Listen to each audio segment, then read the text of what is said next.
सुके हरियां कर कर साडे जुस्से हो गए बग्गे।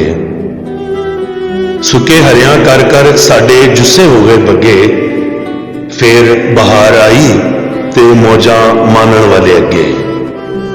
साडा दुख अजबे लोका असां तां ओह आ जेड़े। साडा दुख अजबे लोका असां तां ओह आ जेड़े। हारियां अगे हारे ठगिया होया कोलों ठगे।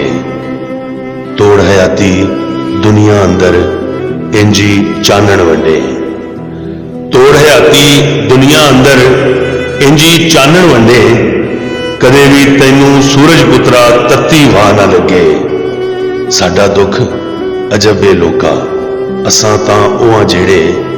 हारियां अगे हारे ठगिया होया कोलों ठगे।